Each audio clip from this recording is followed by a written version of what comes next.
13 मार्च को निफ्टी या bank Nifty रे ट्रेड करिया पई कोन कोन लेवल से पारे चलंतु हमें से विषय आलोचना करबा। चलंतु प्रथमे देखिबा निफ्टी। निफ्टी रो जदि डेली कैंडल को देखा जिवो ताहले एग्जैक्ट हमर 10 मार्च को रेड कैंडल हैला। रेड कैंडल परे डाउन साइड हमर बाय हेतिला एग्जैक्ट सही हमर 11 मार्च रे गुटे ग्रीन कैंडल हैला। जदि मार्केट एटू अपसाइड जिबार थांता ताहले आज जो 12 मार्च को रेड कैंडल से रेड कैंडल न हे कि आज एटा ग्रीन कैंडल हे थांता ताहले हमें कंफर्म हे थांते कि मार्केट एटू अपसाइड जिवो। किंतु जो भला रेड कैंडल देइछि मार्केट आहुरे एटू करेक्शन दबार चांस अछि।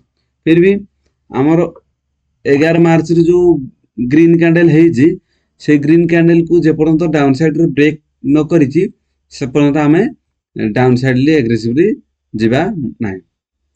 तो आम पाई कौन है पारे चलन देखा 15 मिनट टाइम फ्रेम रे आम पाई कौन कौन लेवल से पारे।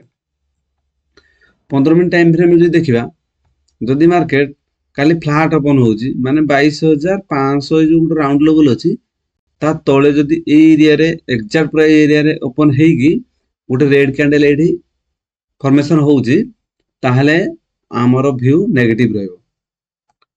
आउ टार्गेट रहइबो ए स्विंग हमर ए हॉरिजॉन्टल लाइन ड्रॉ करछंती ए जाके हमर 22400 जाके टार्गेट रहइबो।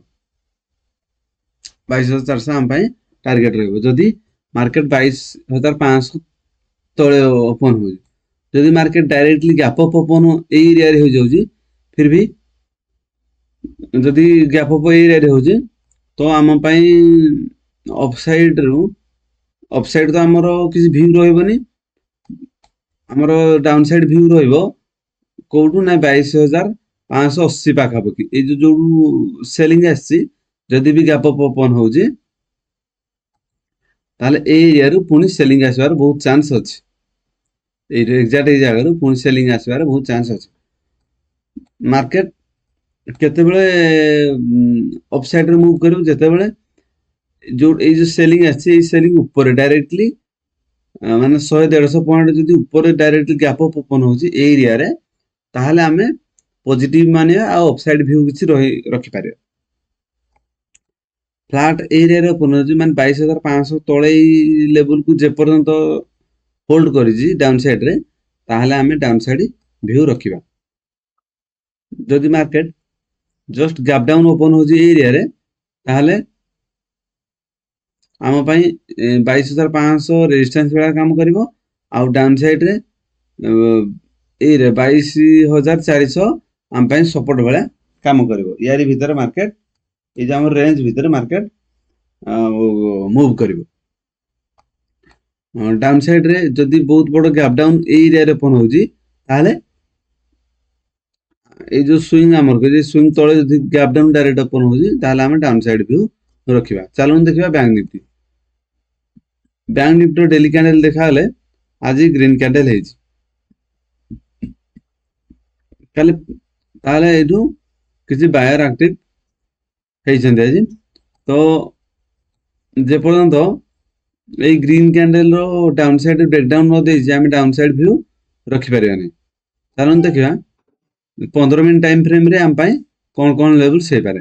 यदि 15 मिनट टाइम फ्रेम रे देखिबा ताले हमर जो triangle pattern hazy market already triangle pattern को ब्रेक डाउन देगी डाउन साइड को आसी सारिछि।